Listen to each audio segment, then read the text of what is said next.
Alright, so my name is Matt, and I'm going to talk to you today about why I believe the NBA lockout should be lifted. So I'm going to answer three main questions. First, what is a lockout? Secondly, who does it affect? And third, why it should be resolved. So firstly, a lockout is a work stoppage where the employer prevents employees from working. So in this case, the employees are the players and team staff, and the employer are the team owners. The employers are the team owners. And it's opposite of a strike, because a strike is a voluntary voluntary when employees don't work and they're not neglected the opportunity to work. And this was brought on because of the expired collective bargaining agreement, and what this is called short for CBA. And where CBA is it's a contract that's drafted every 10 years, which determines things like revenue split and rookie pay wage salaries. And it's redone because of changing economic conditions and pay scale of players and their salaries. In the United States, as we probably already know, it experiences changes in the economic trends. So this decade, it's been down and the economy's been really poor. But back in the 90s, when the last CBA was drafted, the economy was a lot healthier.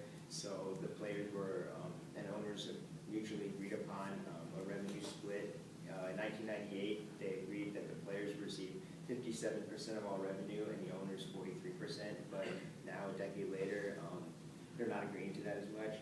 And during the lockout, teams can't sign, trade, or negotiate with players, and players can't use the facilities to meet with coaches, so they're not up to speed with their game, and they're not being able to practice, so it's sending the league further back.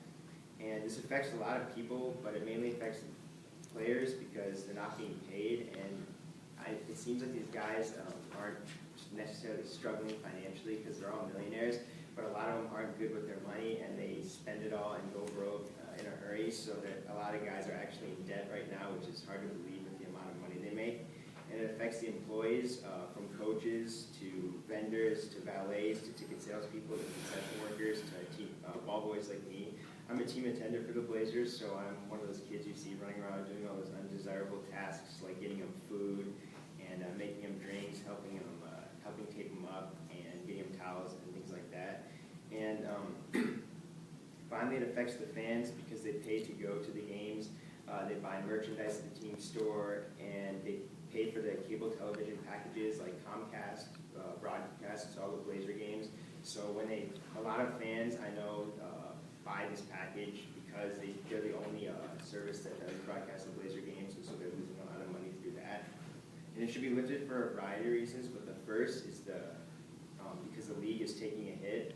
Commissioner David Stern said the league has already lost over $30 million in revenue during the first 2 weeks canceled. I don't know if you've heard, but the first 2 weeks up until November 14th of the season have already been canceled, and they're estimated to lose $30 million. And the NBA season is over 30 weeks long, so this amounts to almost $1 billion in lost revenue. And it puts the league back 10 years financially.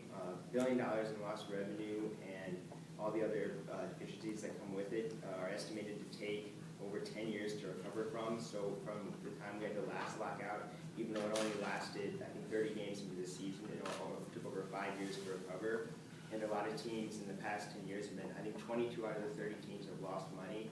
The Blazers being one of the teams that's lost the most amount of money. We're owned by billionaire Paul Allen, and he's due to some failed investments, and actually he owns the Blazers and the Seahawks. He's lost millions of dollars on that. And it also gives the league a bad image. A lot of people have already said that they don't mind that the NBA is even in the lockout because of just the nature of the league. They believe that the players, and for good reason, are just bad images and aren't good examples for the kids and fans in general. And also, we employees rely on the season for our income. Even though a lot of people don't make that much money, they're not making millions of dollars or anything, this season is their main source of income, and without it, they can't provide for their families. So just to sum it all up, it needs to be resolved because so many people, thousands of people affiliated with teams and cities who have teams are affected by it. And if there's not a season, they're gonna be at a deficiency in their economic status, and they won't be able to support their families who rely on